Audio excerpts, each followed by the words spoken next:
ایک روایت میں نے پڑھی، کلیجہ منہ کو آیا، مصطفیٰ کریم بیٹھے تھے تو سیدہ عائشہ صدیقہ رضی اللہ تعالیٰ نے عرض کی، یا رسول اللہ صلی اللہ علیہ وسلم وہ دیکھیں سیدہ فاطمہ آ گئی ہیں، وہ دیکھیں بی بی صاحبہ بغیر بتائے آ گئیں۔ حضرت فاطمہ الزہرا آئی تو حضور نے فرمایا فاطمہ بغیر اطلاع کے؟ حضور چھوٹا سا کام تھا، کیسے آئی ہو؟ تو بی بی صاحبہ نے نا، عورتوں کا پلو ہوتا ہے نا چادر کا، پلو کھولا تو ایک روٹی بندھی ہوئی تھی، ایک روٹی چادر میں، یہاں لوگ زیور باندھتے ہیں، دولت باندھتے ہیں، ایک روٹی حضرت فاطمہ نے پلو میں باندھی، کھول کے پیش کی، کہا بیٹے یہ کیا ہے؟ کہا ابا جی کئی دنوں سے گھر میں روٹی نہیں پکی تھی، آج علی کچھ جوں لائے تھے، پیسے ہیں، چند روٹیاں بنی ہیں، تو بچوں نے تو کھا لی ہے، تو میرے سامنے بھی ایک روٹی آئی تھی، میں نے لقمہ توڑا ہے تو مجھے خیال آیا پتہ نہیں مصطفیٰ نے کھایا ہے کہ نہیں کھایا، پتہ نہیں حضور نے روٹی کھائی ہے کہ نہیں، میں لے کے حاضر ہو گئی ہوں، مہربانی فرمائیں۔ تو فرمایا بیٹے بیٹھ جا۔ حضرت فاطمہ بھی بیٹھ گئیں، سیدہ عائشہ کہتی ہیں حضور بھی بیٹھ گئے۔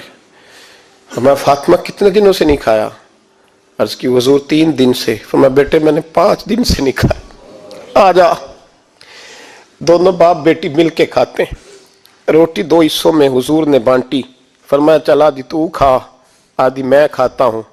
حضرت فاطمہ نے لقمہ توڑ کے منہ میں رکھا تو رو پڑی، حضور 5 دن سے نہیں کھائی۔ فرمایا بیٹے چپ کر، ہمارا دنیا سے کیا تعلق، ایک پل رہ گیا ہے، بس اللہ پھر جنت کی ساری نعمتیں عطا فرمائے، رونے والی بات ہی نہیں ہے اس میں، بس ہمارا کیا تعلق، ایک پل ہے، پھر مالک بڑا کچھ عطا کرے گا۔ او بھائی، جو کائنات کے مالک و مختار تھے، جو ابرو کا اشارہ کریں تو حضرت جبریل جنت کی نعمتیں لے کے آ جائیں، انہوں نے تو دنیا کی جانب توجہ ہی نہیں کی، ان کا تو خیال ہی نہیں آیا، دنیا ہی دنیا، دولت ہی دولت، ہر آدمی دولت کے ترازو میں تلنے لگا ہے۔ اب تو کلیجہ پھٹتا ہے، اب تو لوگ پوچھتے ہیں، اور میں کبھی کبھی بڑا مجبور ہوتا ہوں، آزمائش میں آ جاتا ہوں، لوگ کہتے ہیں جناب آپ سے کچھ قرآن کی آیات سننی ہے، آپ کتنے پیسے لیں گے؟ کچھ حدیثیں سننی ہیں، کیا اس کا معاوضہ ہوگا؟ آپ سے اس نبی کا نام سننا ہے جس کا آپ کھاتے ہیں، جس کے نام پر آپ نے عزتیں لی ہیں، ان کا نام سننا ہے، آپ کا ریٹ کتنا ہے، آپ کتنے میں بیچیں گے؟